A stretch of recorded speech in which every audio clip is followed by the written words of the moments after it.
जी live. अस्सलाम वालेकुम जी। मैं अपने जिक्र कर रही थी अभी अपने टीम से कि बार बार हाथ ड्राई हो जाते हैं तो मॉइस्चराइज़र लगाना बहुत ज़रूरी होता है। जैसे जैसे मौसम तब्दील हो रहा है इसी तरह से हमारी स्किन में भी चेंजेस, जैसे मिजाज में, खाने में, हर चीज़ चेंज होती है ना मौसम के हिसाब से। इसी तरह जो हमारी स्किन केयर रूटीन है वो भी चेंज होती है, क्योंकि इस वक्त स्किन की डिमांड, बालों की डिमांड, आपके नेल्स की डिमांड डिफरेंट होती है। और उसके लिए बहुत ज़रूरी है, जैसे आप अच्छा खाना खा के अच्छा बेहतर फील करते हैं, और उसी तरह आप अगर जो आपकी स्किन की ज़रूरत है, स्किन को अगर वो नरिशमेंट दें, वो हाइड्रेशन दें, तो आपकी स्किन वैसे बताती भी कि आपने उसका ख्याल रखा है। अभी जैसे हम हाथों की बात कर रहे थे, मैं सोचती हूँ कि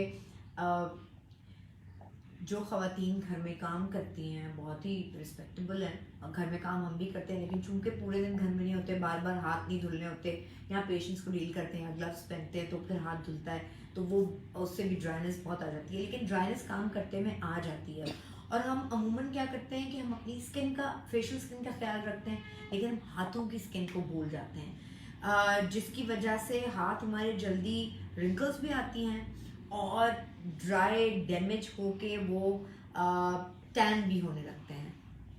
इज देयर एनी सही है, प्रॉब्लम? बिल्कुल। अच्छा, ठीक है। तो ये बताना बहुत ज़रूरी है कि इस मौसम में स्किन का कैसे आप ख्याल रख सकते हैं। अब वो ख़वातीन जिनकी स्किन बहुत ग्रीसी है या प्रोडक्टिव है, या आप ये कह लें जो ऑयली है, उन ख़वातीन को या उन लड़कियों को या इवन उन लड़कों को भी ये नहीं कहना है कि आपने मॉइस्चराइज़र यूज़ ही नहीं करना है। आपने ऐसे कंपोनेंट्स या ऐसी चीज़ें यूज़ करनी हैं जो आप का डॉक्टर आपको प्रिस्क्राइब करे, और उसमें हाइड्रेशन हो, जो आपको स्टिकी ना बनाए, ताकि आपके मज़ीद पिंपल्स या मज़ीद मीलिया, मज़ीद वाइट हेड्स या ब्लैक हेड्स ना हो जाए। ठीक। अच्छा, एक और बात बहुत यहाँ ज़रूरी है, क्योंकि जिनके पिंपल्स होते हैं और वो अक्सर इस वेदर में ड्राइनेस की वजह से प्रोराइटिस या इचनेस का शिकार, बार बार लगता है कि खुजाओ खुजाओ, स्किन खुजाओ, क्योंकि जितनी हम ड्राई होते हैं तो उस वक्त हमें लगता है कि बस अब इसकी और कोई सोल्यूशन नहीं है सिवाय खुजाने के। तो प्लीज़ जितना आप ज़्यादा खुजाएंगे, जितना स्क्रैच करेंगे, उस स्किन को सही से डील करें, अदरवाइज उस पर निशान भी पड़ते जाएंगे, और वो जो एक्नी है वो एक्नी मार्क्स में चेंज होगी, और ऐसे मार्क्स में चेंज होगी जिनके दाग नहीं जाएंगे आप कुछ भी कर लेंगे तो और स्कार्स भी बन सकते हैं, यानी डेथ भी आ सकती है। एक तो ये भी पॉइंट नोट कर लें। दूसरा, हम बात कर रहे थे, मुझे बहुत सारे, मैं अभी अपनी टीम से पूछी थी तो लोग कह रहे थे कि एक्जिमा के बारे में बताएं। एक्जिमा पाकिस्तान में बहुत प्रिवलेंट है, बहुत ज़्यादा है, लेकिन इसको इसके डायग्नोसिस में एक मसला हो जाता है, कंफ्यूजन भी हो जाती है, फिर लोग उसको एक्सट्रीम ड्राइनेस लेके इसको उस तरह से इलाज भी नहीं कराते। आपको पता है कि एक, आई थिंक प्रॉब्ली BBC की रिपोर्ट थी कि एक्जिमा शायद 31-34% कुछ, मुझे याद नहीं, अबव 30 था पाकिस्तान में, और उसकी वजह से बहुत सारी ख़वातीन की यानी इस तरह की प्रॉब्लम्स ही हो गई थी कि अल्लाह न करे बात बहुत ज़्यादा शादीशुदा ख़वातीन के बड़े बहुत आगे इश्यूज हो जाते हैं, क्योंकि इसमें देखिए और कुछ नहीं, इसमें ख्याल अपना रखना होता है। एक्जिमा की 100% क्योर नहीं है, बट इसको अच्छी तरह से मैनेज किया जा सकता है। एक बात और, एक्जिमा प्लीज़, एक्जिमा कंटेजियस नहीं होता, यानी अगर मुझे एक्जिमा है तो इनको एक्जिमा नहीं लगेगा मुझसे। एक्जिमा फैमिली में रन ज़रूर कर सकता है, और एक्सट्रीम अगर आपकी स्किन बार बार ड्राई हो रही है, ख़ास कोई जगह है जैसे बार बार ड्राई होती है आपकी स्किन, और उसके बाद वो क्रैक्स भी बढ़ जाते हैं, ब्लीड भी करने लगती है, ऊपर से सुपर इम्पोज इन्फेक्शन भी हो जाता है, तो फिर आपको डॉक्टर के पास जाना बहुत ज़रूरी है। आप ब्लीड करने का इंतज़ार ना करें कि जब क्रैक होंगे ब्लीड होंगे। अगर कोई जिस्म का आपका हिस्सा बहुत ज़्यादा एक्सट्रीम ड्राइनेस का शिकार है, आप प्लीज़ डॉक्टर के पास जाएं, उसको दिखाएं, ये ज़िरोसिस है, एक्जिमा है, एक्सट्रीम ड्राइनेस है, क्या कंडीशन है। आपका डॉक्टर आपको देखकर ज़्यादा बेहतर बता सकता है, and it is quite manageable, मतलब इसमें डरने की बात नहीं है, लेकिन उस डिग्री तक उसको वहाँ ना पहुँचा दें जहाँ के उसको मैनेज करना आपके लिए और डॉक्टर के लिए भी परेशान कौन हो जाए। एक बार जी डॉक्टर साहब एक सवाल है कि प्लीज सम टिप्स अबाउट।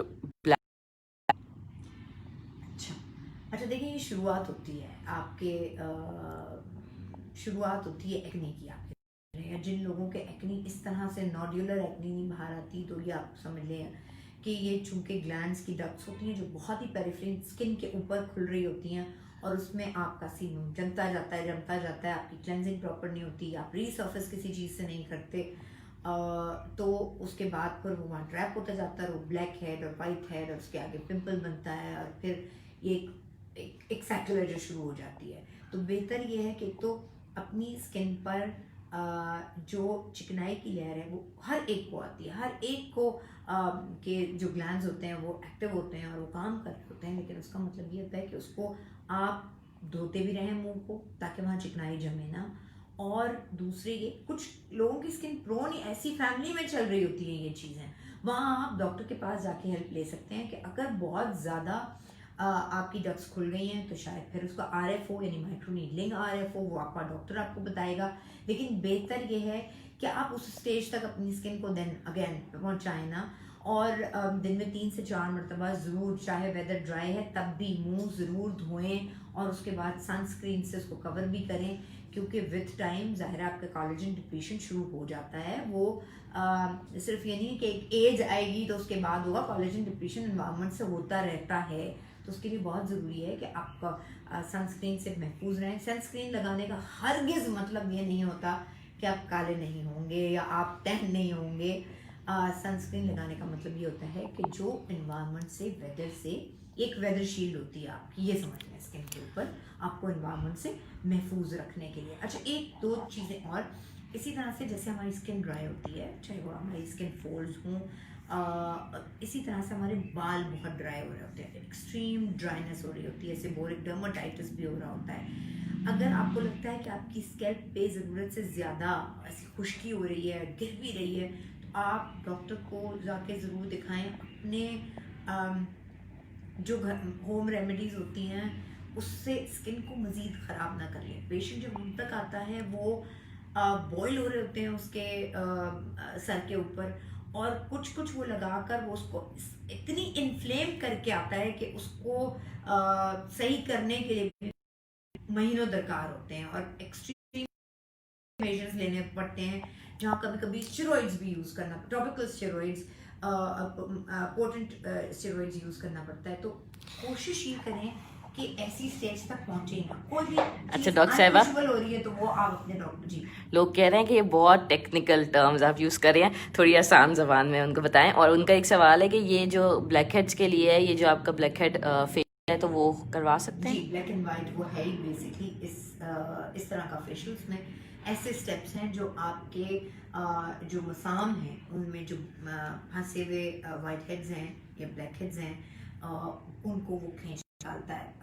एक ही जैसे ही आप पहली सिटिंग लेते हैं आपको 30 से 40% जहाँ भी देखें तो 30 से 40% आपको खुद डिफरेंस लगेगा। ज़ाहिर है 100% नहीं, लेकिन उसके बाद 15 दिन बाद आप उसको दोबारा रिपीट कर सकते हैं, और इसी तरह से ग्रेजुअली एंड स्लोली आपकी जो डक्ट्स हैं वो खाली होना है, साफ़ होना शुरू हो जाएंगी। और फिर आपका डॉक्टर आपको ये बताएगा कि अगर यहाँ RF करना है या ज़रूरी नहीं है, ऐसे भी चल सकता है काम। ठीक है। और हेयर ड्राइनेस के लिए आपके पास कोई ट्रीटमेंट है? हेयर ड्राइनेस पे हमारी तीनों ब्रांचेस यानी खड्डा मार्केट, तारिक रोड और नॉर्थ नाजमाबाद, इस वक्त हम जहाँ यहाँ मौजूद हैं, इन तीनों ब्रांचेस पे हमारा एक हेयर pH ट्रीटमेंट है वो अवेलेबल है। वो उन सारे बालों के लिए है जो ड्राई एंड डैमेज हैं बिकॉज ऑफ वेदर और because of your salon based जो भी आपने ट्रीटमेंट्स कराए हैं उनकी वजह से, कॉस्मेटिक जो भी ट्रीटमेंट्स हैं उनकी वजह से हो गया है। या कभी कभी वो ख़वातीन जो मीनोपॉज को रीच करने लगती हैं या मीनोपॉज हो जाती हैं, यानी आपके माहाना जो साइकिल्स हैं वो ख़त्म हो गए हैं, उसके बाद भी आपकी स्किन एकदम रिंकली होनी शुरू हो जाती है और बाल भी आपके बहुत ड्राई होने शुरू हो जाते हैं, तो उस वक्त भी ये आपकी बहुत मदद कर सकता है। ठीक है। हाइपर जी बस एक और सवाल है, हाइपर पिगमेंटेशन फोरहेड के लिए आप कुछ बता सकती हैं कि क्या कौन सा ट्रीटमेंट है या कुछ? अच्छा, हाइपर पिगमेंटेशन ये डिपेंड करता है किस नौइयत की है, किस हद तक गहरी है। आप आएँ, दिखाएं। वैसे तो बहुत सारे ऐसे एजेंट्स हैं क्रीम बेस्ड, ज़ाहिर है, जो इसको लाइट कर देंगे, लेकिन मैं फिर पिगमेंटेशन के लिए कहती हूँ वंस पिगमेंटेड ऑलवेज पिगमेंटेड। इसलिए जहाँ जहाँ थोड़ा सा भी आपको लगे कि गहरी हो रही है जगह, या बाकी मुंह के हिस्से से यहाँ ज़्यादा टैनिंग आ गई है, तो उस चीज़ को आप फ़ौरन टेक केयर करें उसकी, उस पर जो आपको डॉक्टर बताया। और खुदारा ये जो इंटरनेट पे अवेलेबल चीज़ें हैं, उसको 1000 रुपये की, 500 रुपये की क्रीम्स डॉक्टर कहते, वो पेशेंट्स कहते हैं कि हमें मिल रही होती हैं और हम यूज़ कर लेते हैं, और उसके बाद वो आपको लगता है फौरी तौर पर आपको फ़ायदा दे दिया उसने, क्योंकि वो पील कर देता है स्किन को। जैसे जैसे आप लगाती रहती हैं, वो आपको लगता है कि नहीं नहीं दोबारा सही हो गया। और बल्कि कभी कभी ऐसा भी होता है कि जो आपके बाकी चेहरे का रंग है उससे ज़्यादा साफ हो जाता है, लेकिन यही डैमेजिंग है, यही बहुत ख़तरनाक है। और आपके पास कोई डी टैन या हाइपर पिगमेंटेशन के लिए कोई ट्रीटमेंट्स? जी, तीनों ब्रांचेस में हमारी डी टैन लेजर्स मौजूद हैं। वो आपका डॉक्टर आपको, और तीनों ब्रांचेस में डॉक्टर्स भी हैं, तो आपको डॉक्टर देख के बताएगा कि वो आप उसके कैंडिडेट हैं आइडियल या नहीं, या सिर्फ और सिर्फ थोड़ी सी अब्रेजन कर देने से स्किन की सुपरफिशियल लेयर को वो भी काम चल सकता है। वो डिपेंड करता है आपकी सारी मेडिकल हिस्ट्री पर, वो आपके एक्सपर्ट्स आपको देख के बता सकते हैं। वेट लॉस की बहुत क्वेरीज आ रही है। अच्छा, आपस की बात है, मुझे देख के शर्मिंदगी होने लगी आजकल मुझे, लेकिन खैर मैं तो जानबूझ के थोड़ा सा गेन किया है, क्योंकि मैं बहुत फूडी हूँ और फिर मुझे लगता है कि मैं रिलैक्स हो गई हूँ लाइफ में, तो मुझे खाना चाहिए, खाने के दिन। एनीवेज, तो जी बिल्कुल है, वो डिपेंड करता है। देखिए, मैं फिर हमेशा ये कहती हूँ, मैं बहुत कोई अंडरवेट का होना को कन्विंस नहीं करती, मैं कोई एडवोकेट नहीं करती कि आप अंडरवेट हों।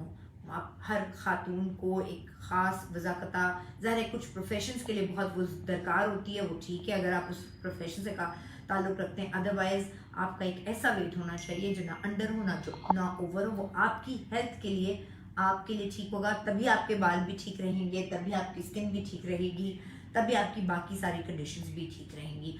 तो यस, अगर आप ओवर या अंडर हैं तो आप हमारे डॉक्टर से, हमारे एक्सपर्ट्स जो हमारे क्लिनिक्स में हैं, उनसे आप कांटेक्ट कीजिए। ओवर वेट होने के लिए, जो कि आपके अपनी बोन्स के लिए, आपके अपनी स्किन, आपके अपनी नेल्स, आपके अपने हार्मोन्स, किसी चीज़ के लिए भी ठीक नहीं है, उसके लिए भी आप हमसे रब्ता कर सकते हैं। कुछ सेफ मेडिकेशंस हैं जो ऑलरेडी आपके जिस्म में कुछ एंजाइम्स या एजेंट्स ऐसे मौजूद होते हैं जो चर्बी को घुलाने के लिए कुदरत ने दिए होते हैं, उसी की तरह की शक्ल में मेडिसिन भी हैं। वो आप उसको, आपका डॉक्टर ही अगैन आपकी हिस्ट्री देखेगा, वो बताएगा कि आपके लिए क्या ज़रूरी है। और स्किन ड्रिप्स मौजूद हैं, जिसमें हमारा क्लेम ये है कि एक अच्छा आइडियल आप 1 से 1.5 हफ्ते में 1.5 kg 2 kg लूज़ कर लेते हैं। 15 दिन में अगर आप 1 kg लूज़ कर रहे हैं देन ये फिर भी ठीक है, लेकिन मैं इससे ज़्यादा एडवोकेट ही नहीं करती कि आपको करना चाहिए, बिकॉज वो आपका अपना मास लॉस नहीं होता है, बल्कि वो वॉल्यूम लॉस होता है, जो थोड़े दिन बाद उसी तरह वापस आता है जैसे वो जल्दी से जाता है। आप खुश हो जाते हैं कि ओह हो मैंने 1 महीने में, मैं तो इसको एडवोकेट ही नहीं करती, ना मैं करना चाहती हूँ, because this is not at all healthy कि आप 1 महीने में 10 किलो वेट कम कर लें, ये नहीं होता हमारे पास। अच्छा, can I use petroleum jelly as weather shield as sunblock doesn't suit me? Not at all, not at all, नहीं, बिल्कुल भी नहीं। इमोलियंट्स, ये लिक्विड पैराफिन, ये आप अपने एक्सट्रीम ड्राइनेस का शिकार है तो हम भी प्रिस्क्राइब कर रहे होते हैं कुछ केसेस में, लेकिन not as sunscreen, not at all. ठीक है, thank you and see you again इंशाल्लाह।